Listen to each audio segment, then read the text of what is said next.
as Woody Allen said, 80% of success is turning up. That's so true, especially when you're running an event. You want other people to turn up.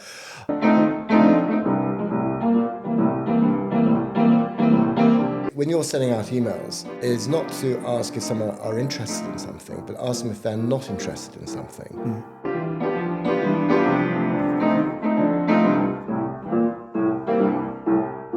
Funnily enough, there's a very simple technique which I'll share with you. If you ever find yourself wanting to break in on a conversation, it's so easy, any conversation.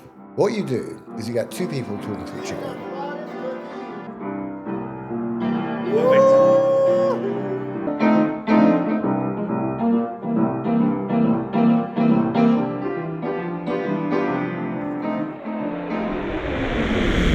Baseline.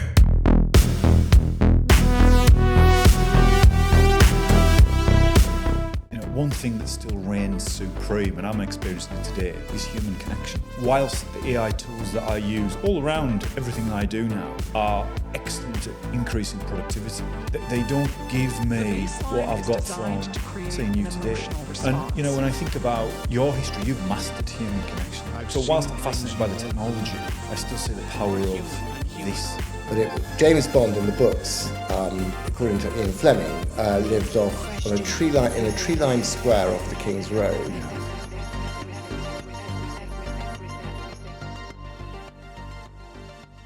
We're at an era, David. All eras are transformative, but I think the AI era is fascinating. I think that to be able to record opinion and discussion now, and then for my kids or their kids to look back, to find out. Exactly, because we're talking about worrying about AI, lack of guardrails in Grok 3, etc. I think, my God, what were they so worried about? Or not? When they're living in little eggs with cables in the back in the Matrix. Yes. Do you see what I'm saying? So there was a number of reasons why the journaling aspect, the learning and sharing that learning, and then it's kind of took a bit of a life of its own because I just really enjoy it, and also just the skills of building content on YouTube and sharing content, authentic content in a different way has just been really interesting. Good skills, I think. Yeah, vital. In this day and age especially. I mean, that's how... I mean, in the old days when I was knocking on doors and everything, it was all about how many calls you could make, how many people, how many conversations you have in a day using, either knocking on doors or hitting the telephones. So different now. Now it's all about projection, I guess, isn't it? Of course. How much getting on the microphone, getting in front of the camera, and sharing your ideas and your views, hopefully in an articulate sort of way. Well, and I think there's also a question of authenticity these days, David. Yes. And you can create AI-generated music in seconds, but it isn't going to capture the entertainment and joy that I've just experienced watching you on the piano. That was fun, wasn't it? Yes, because it was real. It was real. Yeah. It was imperfect. It was impulsive. It was beautiful. But do you know what I mean? Highly curated, algorithmically generated things that are perfect are imperfect in a way.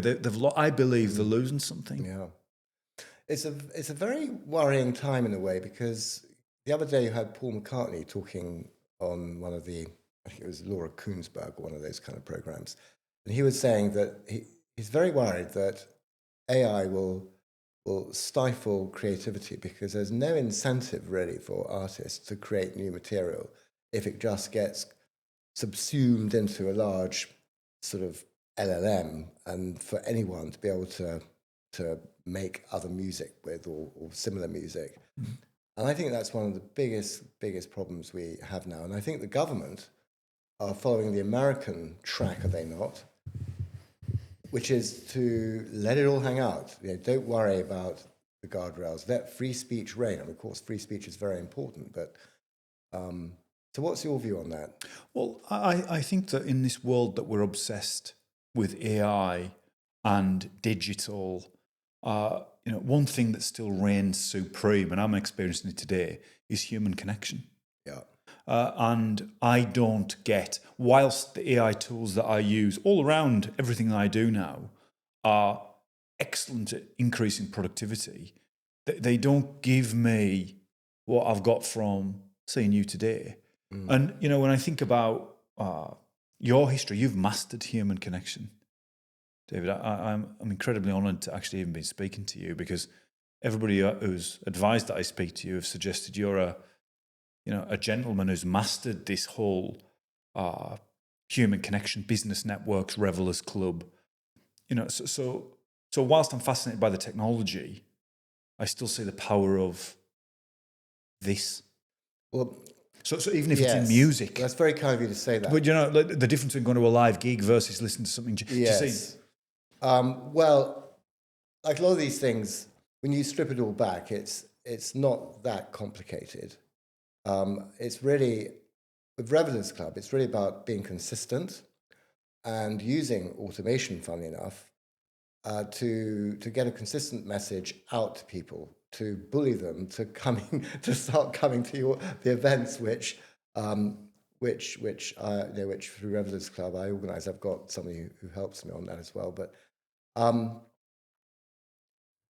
yes, I mean it's really, I think again, when you're organising events, it's about people. You've got to get people to turn up. As Woody Allen said, 80% of success is turning up. That's so true, especially when you're running an event. You want other people to turn up. And so how do I do that? Well, one of the really simple things, which people might learn from this, I don't know. But when you're sending out emails, is not to ask if someone are interested in something, but ask them if they're not interested in something. I mean, psychologically, we know. I mean, do you know if someone said to you, "Do you want to have shepherd's pie next Tuesday?" You think, well, I don't know if I want shepherd's pie next Tuesday. I might want shepherd's pie. I don't dislike shepherd's pie. Do I want it next Tuesday? I don't know. But I can't stand sushi. So I know I definitely do not want to have sushi next Tuesday, because I definitely can't stand eating sushi. So I've got an audience. It's not massive, but we get a very, very high conversion rate from people emailed to actually people buying tickets and turning up to our events. And I think a large part of that is by simply asking people, because we do a lot of events covering all sorts of different subjects, talks mostly, but we have backgammon, we've had Scrabble before, we have track days, we do all sorts of different kinds of things, trips abroad, whatever it may be. And I always ask people what they're not interested in, so that they get excluded from any kind of communications about that. And that means that the communication is always kind of much more relevant than they would be otherwise. Is that the secret? Is that your secret? I would say it's the total secret. I mean, I would say it's at least 50% of it is making sure that the communications are very clear, and that the people you're communicating with are looking forward to receiving what you've got to say. That's vitally important. Since COVID, a lot of these things have moved to online, and there's a huge business networking. Yeah, people looking for jobs. I was reading Harvard Business Review. It said 85% of jobs are still fulfilled through networking. So whilst these platforms like LinkedIn portray themselves as the ultimate method of finding a role or matching your skills to somewhere you can add value, the actual fact is they're a tiny minority of the reality where networking is the predominant thing. You know, what would you say to people who are maybe since COVID have retreated a little bit into this digital world, logging on to call-ins, maybe feel a bit of anxiety when it comes to going to events and maybe slightly intimidated? Yes, it can be tricky for some people. And I think also it depends on, I mean, for example, I know that some women I know who are quite, they're not exactly hugely tall, and they find that walking into a business networking context, walking into a room mostly of guys who are all quite young and tall, is physically intimidating in the sense that, you've got to go up and somehow introduce yourself to the various people in the room. And it's really hard. Funny enough, there's a very simple technique which I'll share with you. Please do. Viewers, if you ever find yourself wanting to break in on a conversation, it's so easy. Any conversation. What you do is you get two people talking to each other, and you walk up to them and you stand about 1 meter away, and you say nothing, you look at them. Now, if they're into a really serious conversation, you just leave them to it and walk away. But most often, they will stop and they'll look at you. And bearing in mind, everyone's being very polite at these things. They'll look at you and then want to talk to you. So you then got to work out which one do you want to talk to, which was the more important. And so you say hello to the other person, not the one you want to talk to first, because then you're then passed on to the person you actually want to address. And there's no one, that's the person you start engaging with most. It's a very simple little trick. And have you honed that over many years of experience, David? No, I went to a seminar about how to do business networking years and years ago. A chap called Warren Cass. I don't know if you can mention Warren Cass, but it's all down to his technique. And he I haven't seen him for years, but anyway, he had this sort of a kind of a networking. It was a course. He just turned up, and I think it was free. I can't really remember. But anyway, it's very valuable, and I found it very useful both on social occasions and at work occasions. Isn't it interesting how these are techniques that you've learnt? Many people who are maybe, living on calls or remote work maybe feel as though it's either part of your personality or not. You as an extrovert. Do you think anybody can be taught to network effectively in the physical domain? Yes, definitely. It's practice as well. It's just getting out there and having fun and just doing it. It's a bit like if you're, when you go as a child, when you were learning to swim, you didn't want to jump off the very high board, but you then jump off the high board, you land in the water, and you find it's actually quite fun, and you'd want to go and do it again.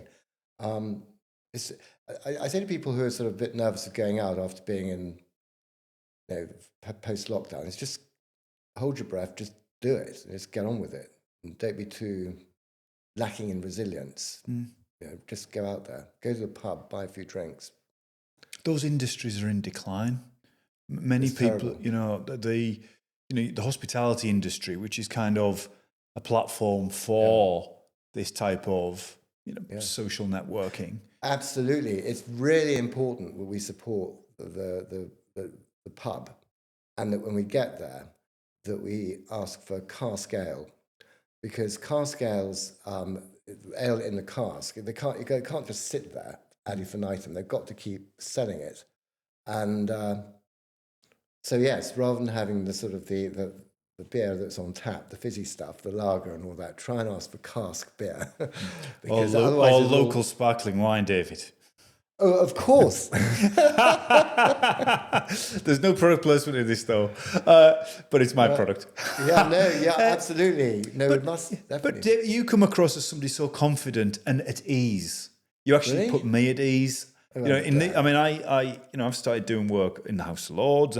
There's an awkwardness I feel until I kind of have that first conversation. How would you advise people to remove that anxiety before these events? Good question. Well, I often think if you're looking at someone who's really powerful, sort of quite threatening, just imagine that person who's probably the wrong side of 55 or the wrong side of 50. Imagine them standing there or sitting there stark naked. Yeah, that's the And then we're all the same. We're all human beings. We all have our various picadillos, and we always pick our noses and fart or whatever it is when we think no one else is looking, but in fact they probably are. Just relax. Really, just go for it. I recently have been. I actually have recently got into quantum computing and started to understand a lot more about superposition, how quantum computing, there's a theory called many worlds interpretation by a guy actually at Oxford University. But it made me get into this idea of different phases of existence and life. And it led me to Carl Jung's, the Swiss psychologist, where you kind of realize that your existence is finite, and therefore the things that you used to worry about, that you would try and hide from the world in this shadow, you no longer need to worry about. And you can actually accept your insecurities and nervousnesses just as part of your being. And therefore, you can just push in and exist without the fear. Absolutely. Would you say you've been through that? Would you say you've achieved that plateau of not caring, but appreciating your insecurities and weaknesses and actually accepting them so you can just be? Yes, I think it's really a question of, I think the key thing really is not to give a damn about what other people think of you. If you it's quite tough doing that, but if you say something, if people dislike you for whatever reason, think to yourself, well, you've got your good friends, you don't need any more friends. If people dislike you, or they think you're, whatever it is that you're frightened that they think, you're nervous how people will perceive you, don't care about it. Really, if you don't, this is something actually which comes more as you get older. But that's really important. And another really useful thing to consider, actually, which isn't necessarily relating to your social life, but possibly to your work life, and that is Pareto's principle and the 80-20 rule, in the sense that in any given day that you achieve the sort of the magical 80% with 20% of your time. And Pareto's principle is fractal. So in other words, take that sort of golden 20%. Well, the same rule applies. It's 20% of that achieves 80% of the value. And so you could do something really quite very, very quickly. It could be just one very vital conversation, and you just achieve so much doing that. And I think that's quite important, because as people, we all get older, and we always get nervous about how much time we have left before death or before something. And the great thing is not to worry too much about that, I think, and it's just to think about what you can really do to achieve something without taking too much time, or just putting a lot of thought into it. What you can do, what's the small hinge that swings a really big door. I think that's a good way to look at life. Yeah. What do you reckon? I agree. I mean, we're all on a journey of progress, and what we think today may change tomorrow as we learn something. But that idea that the old school business KPIs, like hours worked or checking in time and checking out time, whilst it was absolutely appropriate for post-industrial revolution, we were on, industrial work lines. You could be easily objectively assessed for work output or time within, a conveyor, production line. We're in a very different world now. We're in a multidimensional world of existence. People work-life balance. They're juggling family as well as vocation, as well as personal development, sport, health. So to your point, I think if you can zero in and have deep, effective moments of effectiveness that progress and air, as opposed to sitting and thinking just by sitting on my desk for 6 hours moving pixels around on a screen is going to be somehow progressive. There's a really fantastic author who wrote the 80-20 principle. It's called Richard Koch. You should definitely Google him. And he takes this to the nth degree, because he sold his shares in LEK. He was the K in LEK, which is a management consultancy business. And he did that in the 1990s. And he's only been working an hour a day, apparently. Some say he works only an hour a day. Whether he does or not, I don't know. But he's a prolific writer. He writes mostly. And he wrote the 80-20 principle, which, viewers, if you haven't read it, read it. And that gives you tremendous hope and also inspiration about how one should approach one's life, one's work, in kind of doing exactly what you're Are you a natural performer? Are you when I look at your history, you seem to have traversed, telecoms, startups, investments, to the Revellers Club, and almost influence and art. You're one of the first people who have ever broke the fourth wall, where you've talked to the viewer or the listener, which is fascinating for me to see. It's really, but it's as if you're a natural performer. Is that Are you in a position of extroversion and performance that allows you to do that? I suppose in a way, with Revellers Club, I interview my speakers. So you're always the one in. I quite enjoy that. It's quite fun. What about You're of course going to be Of course, in May. in May. Looking forward to that. I'm feeling slightly nervous now, David. you Don't worry, you seem to know what you're soon. doing. Tell me about the Revellers Club a little bit more. What's the most unexpected partnership or joyful deal that's come out? There must be some memories from that existence that have been particularly memorable. Well, it's actually it's its 10th year now. It wasn't really intended to be a business of any kind. It was just I thought I'd organise a trip to see what I thought was in the end a rather mediocre James Bond film. But James Bond in the books, according to Ian Fleming, lived off on a tree-lined square off the King's Road. Yeah, fabulous. And there's this, I can't remember which James Bond it was now, but I thought, well, we'll have the original premiere of James Bond. It would be in Chelsea on the King's Road near where he lived. And at the time, there was a cinema called, I think it's a Chelsea Cinema, which was a massive, great big sort of single screen, sort of 400-seater cinema or whatever it was, big. And there was a nightclub called the 151 Club, which I understand is just being reopened, bang opposite it. And there was a pub nearby called the Cooper's Arms. And so I thought, I'll block book the tickets in advance. I block booked them so that I knew we'd be having a few jars beforehand and something to eat beforehand. And therefore, it's quite likely that people might want to go to the loo halfway through. So to avoid doing the sort of the kind of a shuffle of shame as you sort of edge your way across the seats when you want to go to have a pee in the middle of a film, you just, I bought the tickets so they just went down by the aisle and pairs down the aisle. So you just sort of discreetly. And anyway, so yeah, and we had a nice buffet supper, drinks. It's all very convivial.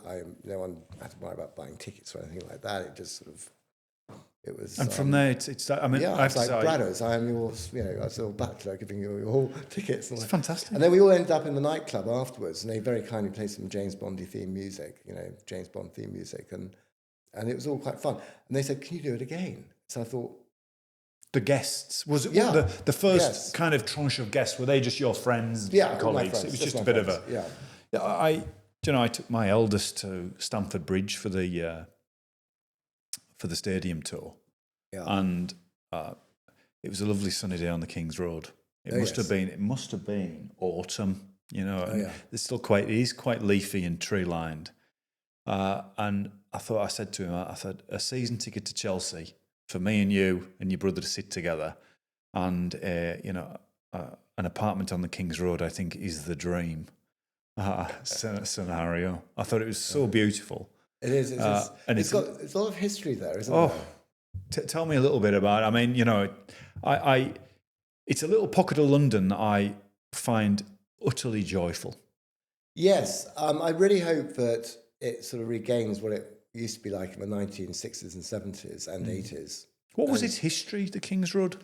Well, I'm not probably the best person to ask, but I know that when I was a child, I was a very young child, and my mother would be driving up the King's Road, and she'd say, "Well, we're on the King's Road, children. God, look, you'll be able to find some people wearing some really funny, strange clothes." And sure enough, there were these very eccentric. I mean, I was too young to really appreciate them. I was only about sort of 8 or something like that, And sure enough, there are all these crazily dressed people.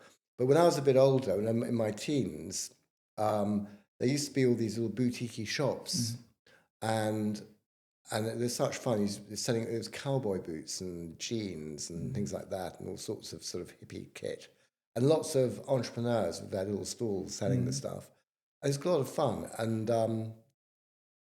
But now you go down the top end of the King's Road, they're all big stores, all sort of big branded stores, most of them. But it still has, I still think it's got a nice vibe about it. Oh, it absolutely has. It's I think just its angle, the way it kind of goes towards, sun, it's just beautiful. Yeah. I went to Amsterdam on business last year, and I mean, I've worked in Dutch companies because I've always been at the forefront of technology since the very start of my career, so like back in the early 2000s. And I used to really enjoy Holland and Amsterdam specifically because of your exact point.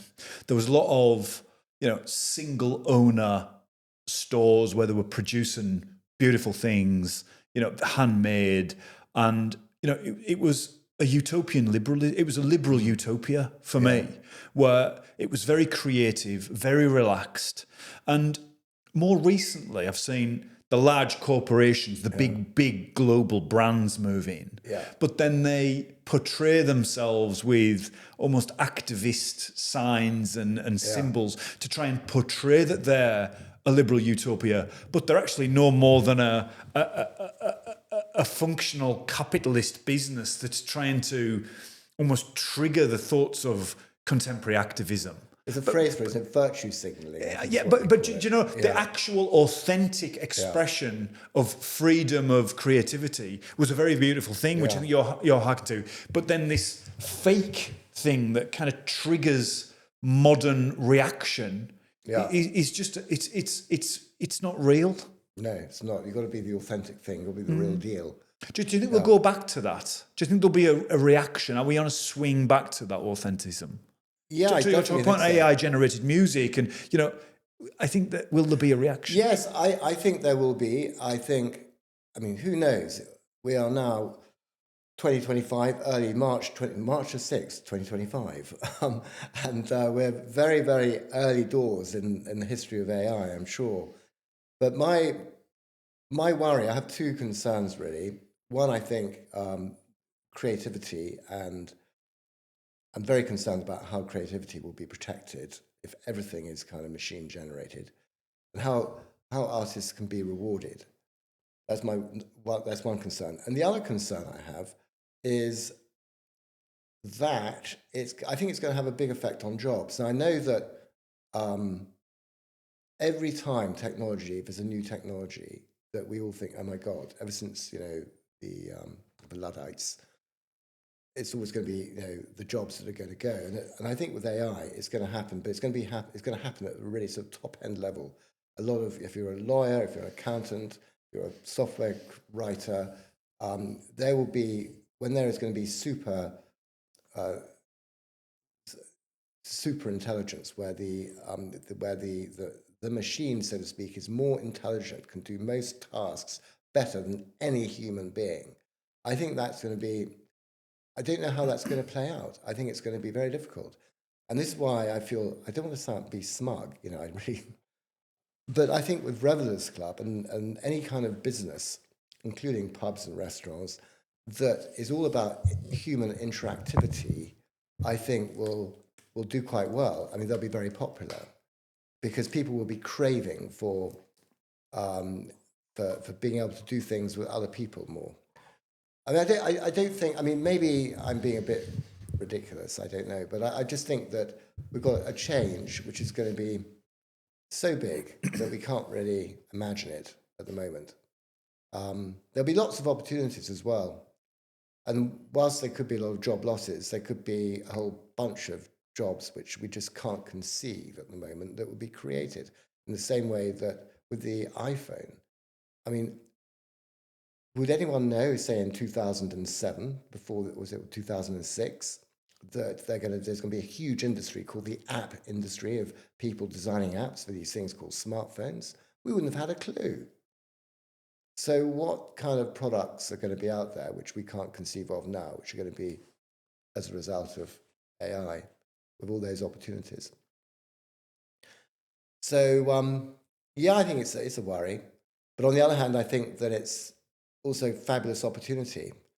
I mean, I think also when you get to a certain point in your life, I mean, I know that not so much for myself, but people a bit older than I am, they sometimes, not everybody, but a lot of people I know have difficulty interacting with technology. I mean, people of elderly people, I know for a start, when the fingers start becoming brittle, you've got arthritis on the fingers, and yet you're expected to be able to copy and paste on your phone some document for some public service or something like that. And the people who design these apps have absolutely zero empathy with what it's like to be elderly. None at all. I've seen it. And so there, I think AI could be fantastic, because instead of saying, can you upload this document to this government body?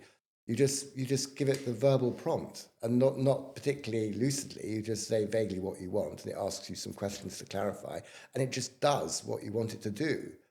Fantastic. Bring it on. There's a lot of discussion around a utopian application of AI around supporting humans as they age. One of the areas is around expanding the hospital, the healthcare into their homes.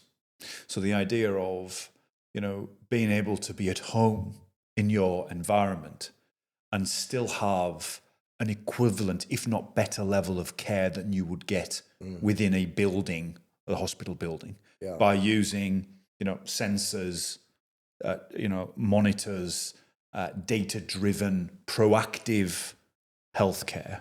And that seems a hugely utopian opportunity, because, loneliness and disconnection, especially as people age, because to your point, arthritic, they may not want to drive so much anymore. That means they don't get out so much. There seems to be an opportunity there to genuinely support joyful longevity, as well as using devices just Absolutely. to be able to, to offer a level of mental and physical care within people's own homes. Well, I mean, also to actually make you much more healthy. I mean, isn't it not Elon Musk has a product, or is working on a product, which can connect to your brain, and you can actually control, just by thinking, you can control how a limb works in your body, which is extraordinary.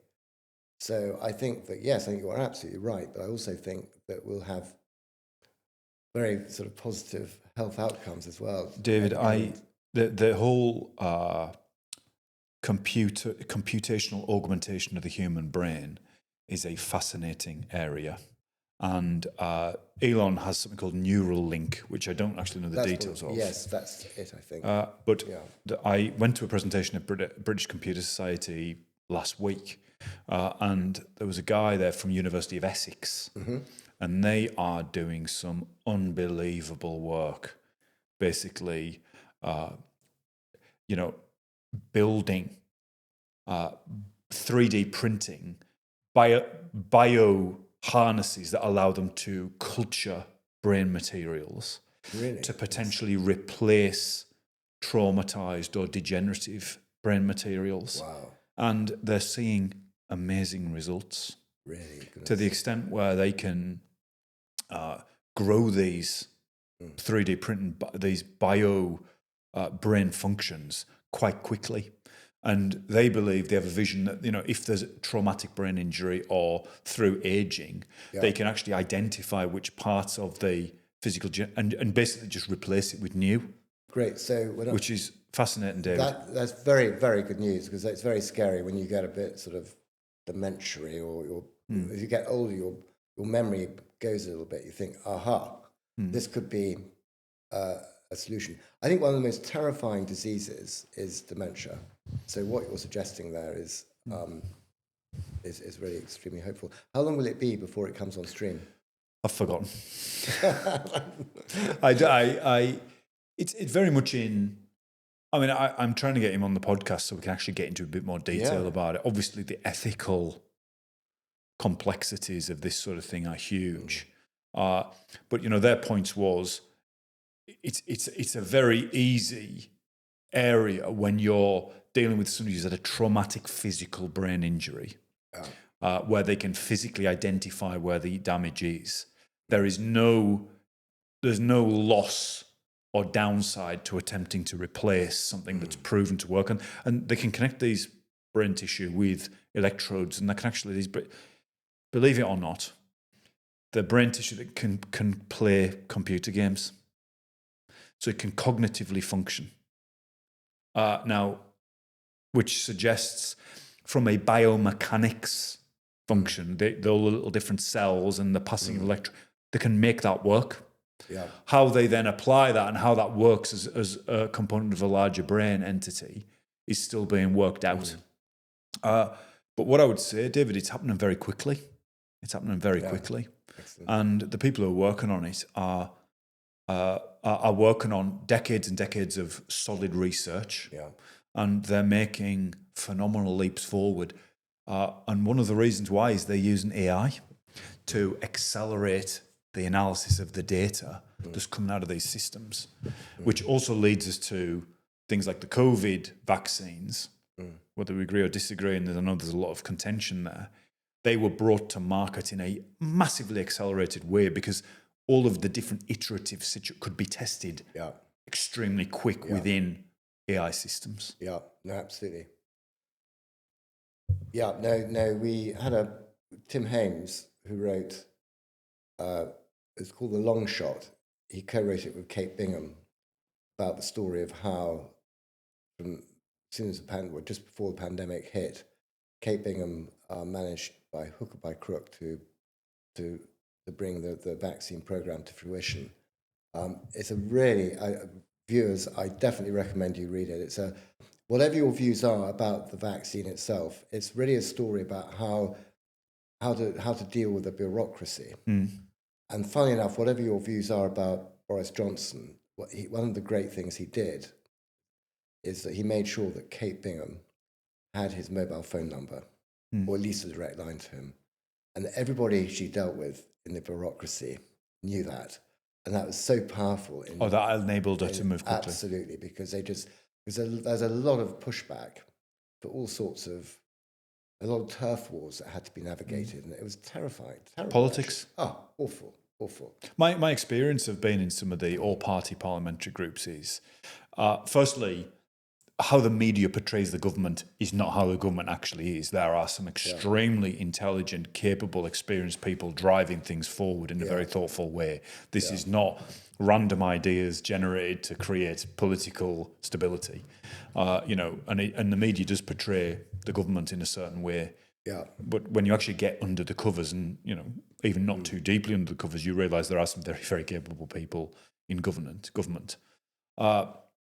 But what I hadn't really grasped until I experienced it was how time is the key function. And there is such a short amount of time for everybody to have an opinion, those opinions to be collated and merged in some form of meaningful outcome. And I became, every time I've been into the House of Lords or House of Commons, I've become so much more aware of being on the clock. We've got 30 minutes to portray evidence, to have question time, and then we're moving on, because it's a constant challenge processing evidence and people within the time you have.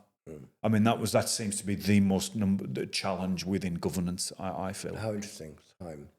You think that would be quite good, because that would force things to come to a head. It's Parkinson's law. You always fill the time that you've got for any task. And maybe that's why, true. But it just felt as though there were things that very easily derailed effective engagement within that period of time. Yes.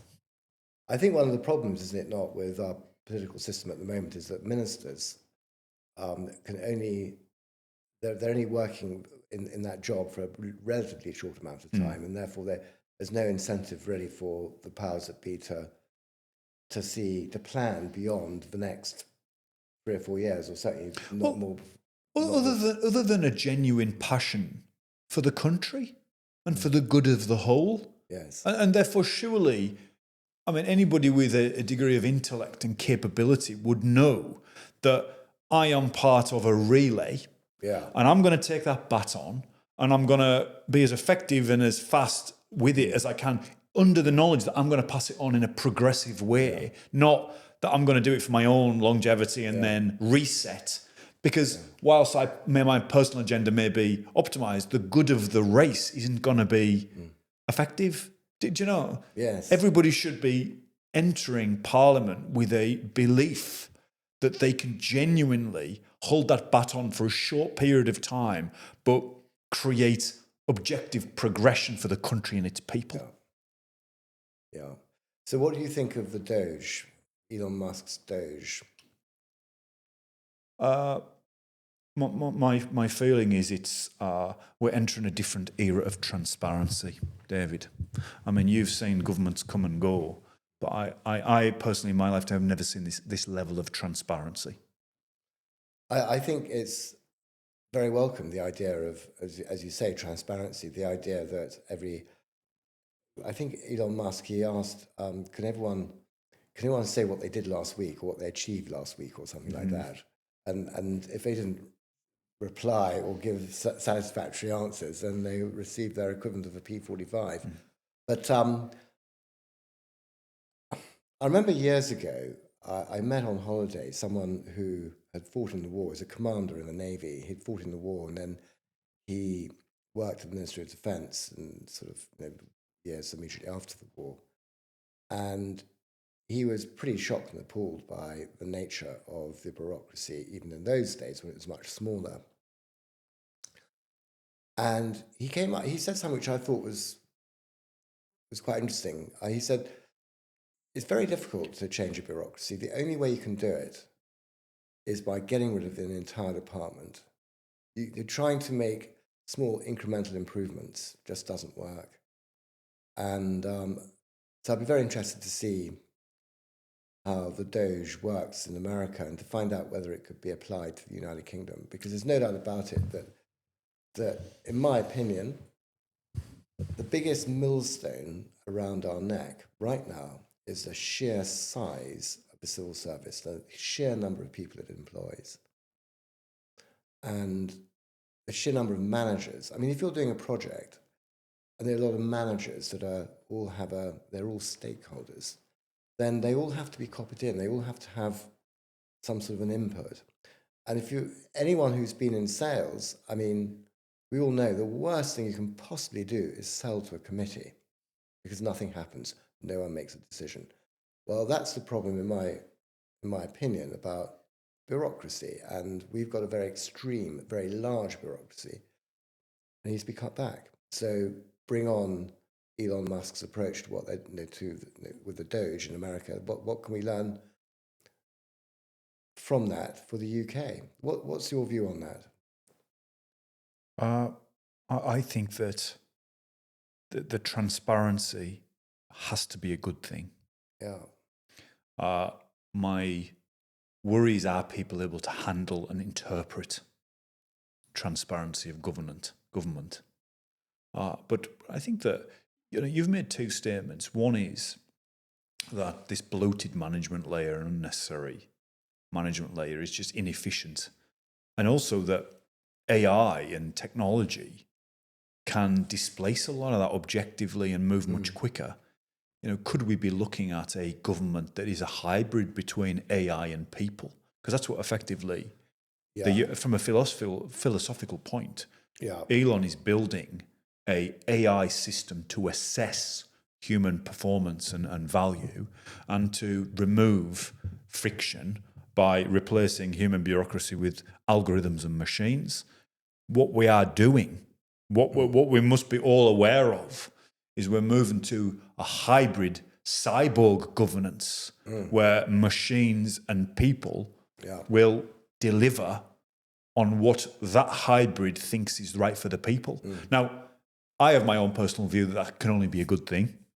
But somebody watching football where the VAR has made a decision against their team, they would disagree that VAR, the machine making the decision on the football pitch, and we should have a referee, blah, blah, blah. So there's going to be a bit of turmoil, but I think it's inevitable. Yes, I think it's very difficult. But I mean, I think in the public sector, it's going to be very difficult to introduce any kind of sort of reforms because of the power of the unions, and unless you have a sort of a parallel organisation largely driven by AI that can pay all the various payments that need to be made, that can do all the various things that need to be done in order to have the public sector running. I think it's going to be really tough bringing in those changes because of, as I say, it's just not in the interests of the people working there at the moment. Do you think history will look favourably on what's happening in North America at the moment with Elon and Donald Trump? I think it's a really very difficult question to answer, and it's a good question. I think a lot of what Donald Trump has been doing is very good. I think, for example, I think he's right to call out the woke agenda, which has been growing like bindweed throughout big business, well, throughout the whole of society, really. I think that has been culturally very damaging for people, and that's the solution. I think is made the right call on being ruthless about getting energy costs down, because if your energy costs are high, your industry making stuff will be, whatever you produce will be much more expensive. So therefore you won't be able to sell it so easily. So I think he's absolutely right on that. Of course, as we've been discussing, really important to make the government more efficient, to tax less, so people have incentives to want to go on and create, innovate, work, etc., start businesses. That's vital. But I'm really worried about what's going to happen on the world stage. I don't know. Maybe what he's doing right now with Ukraine is some incredibly clever ploy to bring rapid peace to that country. But on the other hand, that might well be the case. What's going to happen, say, in 10 years' time? Will the Russians have another crack if they can? I just don't know. What's it going to mean for other countries that want, like China, for example, that want to take over Taiwan? I mean, I don't know quite how it's all going to play out. I don't think anybody knows. We can only guess. It's pretty scary, really. But he's great material for entertainment and amusement. Indeed. And a bit like Boris Johnson was in a funny way. And put it this way, I mean, the news has been much more engaging and interesting since Trump came to power, so to speak. Absolutely. It was after Biden. Well, I think with the amount of media that people have as a choice of consuming now, if it's not entertaining, inspiring, or educational, it's not. It doesn't exist. One final question on this: Do you believe that governments can be run like businesses? I mean, you in your day-to-day life, I would very much assume are meeting people in government, people in business.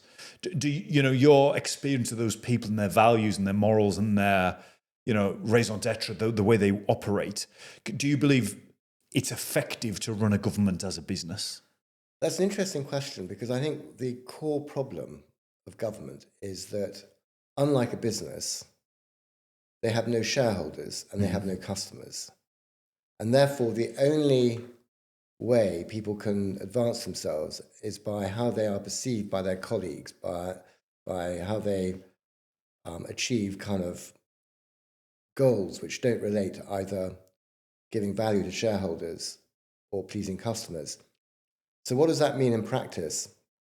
It means then that if you don't have any core incentive to make sure that someone comes back and to buy from you or to take more from your service. There's no incentive ready to provide any kind of good customer service. You do it because maybe you're a nice person and you want to, it's nice to smile and be good to people, put you in a good mood. You do it because your boss tells you to do it. But if you're out there, if you're a small business person and you're going out there selling your stuff, if you piss people off, they won't buy. And equally, a business has to give a return to the shareholders. So therefore, you've got to be efficient. You've got to create a profit. You've got to make a profit. Because otherwise, if you don't make a profit, your investor will want to take the money elsewhere, quite rightly. Because those investors, they might be, in some cases, they could be pension funds, but having to pay out pensions to all sorts of people. Those pensions only come from profits, from businesses. And so I think the problem is that one's got to recognize that government can never be a business. And therefore, we need to ask ourselves, really, what's the best way in delivering government services? And in my personal view, they should be done as efficiently, as quickly, as cheaply as possible. Well, one thing that has sprung to mind as you were talking, business fundamentally has to compete. So a function of business is competition. Yes. And creating loyalty through doing better products, services, goods. Governments, I'm trying to work out how they compete. To an extent, they're competing with other governments. so the very nature of globalization is a comfortable discomfort, if you like, because to succeed, you've got to accept global policy and work well with other countries and partners, but also, by the nature, you've got to beat them. You've got to beat them in, educational progress, in power, in the utility of life. Do you know? Which you don't get in government. They're not competing. I don't see the urgency unless there's a war or some mode of conflict which drives industrial complex. I think under normal circumstances, I think the best thing for government to do is to get out of the way. The government can be the umpire and set the rules. But he doesn't want to compete with businesses. That would be a disaster. I think that the government needs to set the rules and provide the basic kind of services that, like organising the rubbish to be collected. They need to enable the population. But this is enable population. But when it comes to, but he needs to do that as cheaply as possible, with employing as fewer people as possible. They shouldn't be seen as some kind of a sort of a gravy train for people who want to have a career in life with a good pension and not too much risk. And that's the other thing, actually, which you never really hear of, which kind of upsets me sometimes. And I don't know if this upsets viewers, but you see, sometimes in business, you're not particularly successful for quite a while. And then suddenly you have this huge success. But that person who's been striving away, they've been risking their entire life, perhaps of the entrepreneur slaving away against the odds. Didn't get married, doesn't have a girlfriend, never had any money, never put anything away to save up for a rainy day, didn't really have any pension contribution, because everything was going for that goal. And then suddenly there's a big payday, massive payday, huge, millions. And then people will say, but that person should pay 50% tax because it's not fair. They've earned so much money that you surely can afford to pay more tax, And I think, well, yes, but what about the risk factor that person took? Is it fair that someone who takes such huge risks in their life then has to suddenly, as soon as they have success, they have to then pay a vast amount of it back?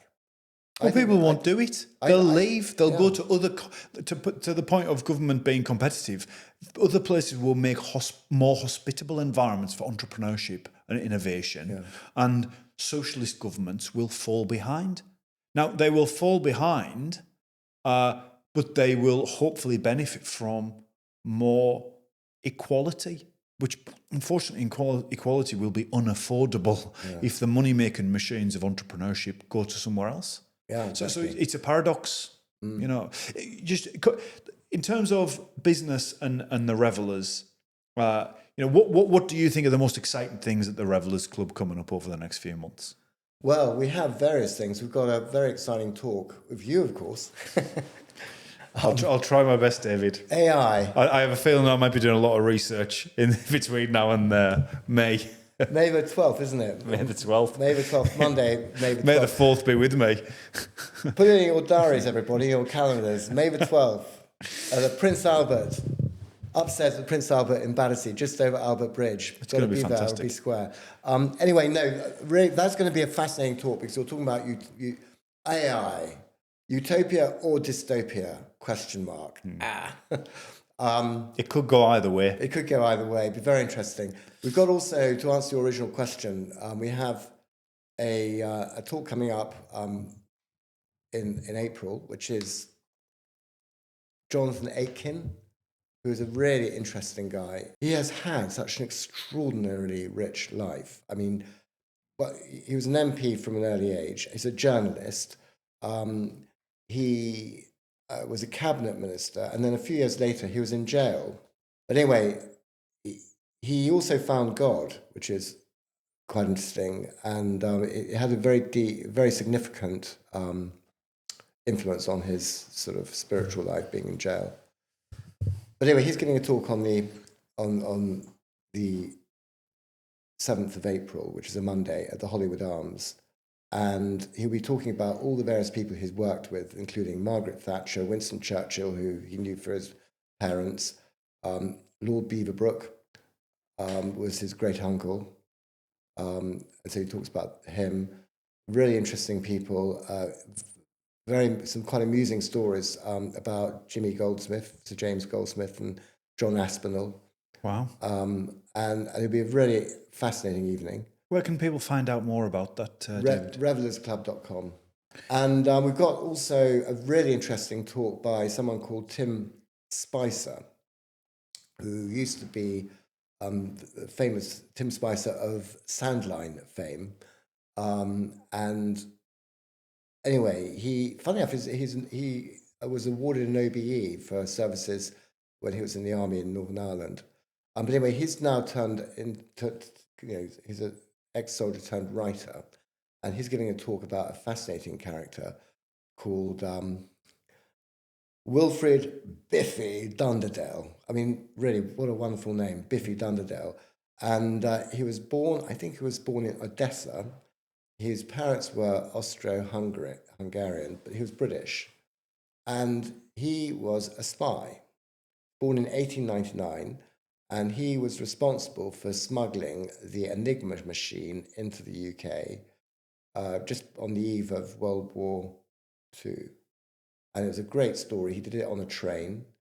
And he was, a lot of spy writers, a lot of people from the intelligence community will all say, spies are not like James Bond at all. They're not all sort of tough guys, and they don't drink lots of champagne and have lots of various relationships with lovely, beautiful women. No, it's not like that at all. They're all rather dull people. You wouldn't notice them in the crowd. They're great networkers. They're very influential. They're very good at psychologically persuading people to do what they want them to do, etc., etc. But they're not like James Bond. That's simply not the case when it comes to Wilfred Biffy Dunderdale. Well, he was called He's the real deal. Biffy because he liked to have lots of fights and barrooms and all that sort of thing. He was fabulously rich. He was extremely good looking. He loved women. He loved gambling. And he loved that great high life. And in fact, he knew, friends of Ian Fleming, and informed very much, I think, a number of spies who informed the character of James Bond. If you had to give one piece of advice for people looking to build meaningful business relationships, what would that be? I would say connection and communication. Always keep in touch. And that's very important. Keep in touch with people. And you can do that. You can use AI to do that, can't you? You can certainly use automation. You have a fascinating career, and I feel as though we've barely scratched the surface. The depth and energy. And to my point on Carl Jung early, Carl Jung was very much around being mindful of when you're in discussions, are you giving or receiving energy? I can very honestly say I feel as I've received a huge amount of energy today, and I find that joyful, and I feel energized from just being in your presence. So that itself is a gift that I've received. So thank you. But what I want to really ask you though is that as we look at what's happening in contemporary politics, the application of machines, the threat to the traditional art and creative industries that AI can generate things so quickly, and even the fact that it draws from copyrighted materials and learns from data that's been produced so far, that we're on this turning point of humanity moving from AI serving us as tools, but potentially even becoming leaders in government and making decisions proactively. Your fascinating history and knowledge from even the person who, brought us the Enigma machine. Do you believe AI will bring us to a utopia or dystopia? I haven't the foggiest idea at the moment. I don't think anyone does. We just don't know. I think it's scary. It really is terrifying. But on the other hand, I say that because I believe Grok 3, the guardrails that in other models, large language models, to make sure that people can't work out how to make a nuclear bomb, etc. I don't think they're quite as present in Grok-free from what I understand. Maybe I'm wrong. I hope I'm wrong. I hope I don't get sued by Elon Musk for saying that. I don't know. Maybe I'm wrong. I've always been an optimist. I think it'll work out for the better. There'll be a few bumps in the road. But I think it's, for me, from my perspective as a business owner, I think it's very exciting. I can't think of anything better